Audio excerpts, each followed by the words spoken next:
আমার এই দাদা মার্ডার হয়েছিল তারে ওয়াইফক ধরে আনছে কি হয়েছে কোনে মারিছে আমার দাদার ঘনিকে মারিছে কিমান দিন আগত মারিছে এটু আপনার 6 মাহ মান হলে অ্যাকচুয়ালি কি হয়েছিল কেতিয়া মারিলে কেনেকে মারিলে এটু তাই নতুনকে মাটি কিনিছিল তাতে ঘর বনাই থাকাতে মার্ডারটো হৈছে আমি তো ডিটেইল ভাবে গম নাপাও যে কি কারণে হল কেস দিছিলে আপোনালোকে আমি এজাহার দিছিল পিছত হেতুতে ইমানদিন তদন্ত কৰি ফেলে আৰক্ষীয়ে ওলাব সক্ষম হৈছে কিমান জনক ধৰিছে পুলিচে আমি গম পোৱা মতে 2 জনক ধৰিছে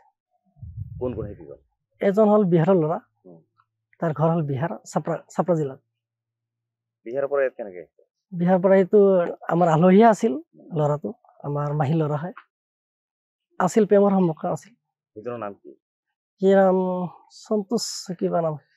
সন্তোষ নহয় কিবা ৰাণা দাস আছিল নেকি ৰাণা ৰবি দাস আছিল ৰাণা ৰবি দাস তে বিহাৰৰ হয় বিহাৰৰ কি আৰু মহিলাজনে দুজনে উত্তৰজনে মিলামিছে কি বুলি ভাবে তেওঁলোকে প্ৰেম আছিল কোৱাছিলে নামাইছিল প্ৰেমী আছিল বা মই দাদা খাই বাবুলাল হৰিজান মাৰা হতো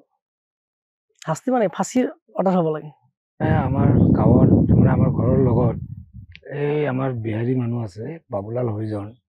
এইটো নতুনকৈ মাটি কিনি ঘৰ বনাই আছিলে ঘৰ বনাই থকাতে তেওঁৰ ঘৈণীয়েকৰ বেলেগ ল'ৰাৰ লগত সম্পৰ্ক আছিল বিহাৰৰ ল'ৰা জানিব পাৰিছোঁ কিন্তু তেওঁ সেই ষড়যন্ত্ৰত সেই তাৰমানে এই দুখীয়া মানুহ অলপ মাটি কিনি পেলাই ঘৰ বনাই আছে তাৰ সম্পত্তি বা আৰু তেওঁ ল'ৰাৰ লগত সম্পৰ্ক আছে যদি তেওঁ এনে গুচি যাব লাগিছিল তেওঁক মাৰিব নালাগিছিলে হা কিন্তু তেওঁক মাৰি পেলাই তাৰ সম্পত্তিখিনি লাগে আৰু তাৰমানে এনেকুৱা কৰিছে যে এনেকুৱাকৈ মাৰিছে মানুহ চালি একবাৰ গম পাব যে মানুহে এনেকৈ মানুহক মাৰিব নালাগে ইমান বেয়াকৈ মাৰিছে যে তেওঁ আজি মাৰি পেলাই এনেকুৱা আজি আত্মা ধৰি এনেকৈ আছে আজি আমাৰ আৰক্ষীয়ে যিখিনি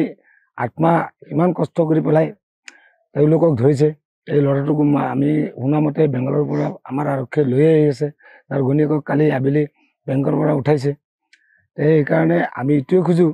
যে আইনৰ হেৰিত যে তেওঁলোকক যাতে ফাঁচি হয় আৰু এইটো চাই যাতে মানুহ বুজি পায় যে এনেকুৱা কৰিলে কি হ'ব পৰৱৰ্তী শাস্তি কি হয় নহ'লে আৰু আগন্তুক দিনত এনেকুৱা হেৰি হৈয়ে থাকিব এইখিনিয়ে মোৰ কথা আৰু কি সম্পৰ্ক আছিলে সম্পৰ্ক ৰখাৰ কাৰণেইটো হৈছে এইখিনিয়ে তাৰমানে মোৰ কথা আৰু মানে পৰকীয়াৰ কাৰণে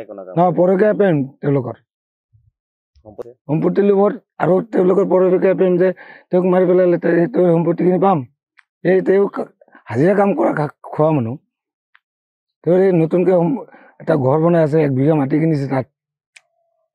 এইখিনি সম্পত্তি লাগে আৰু তাক তাৰমানে নালাগে আৰু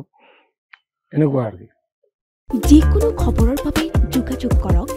7099017330 অথবা 7099017990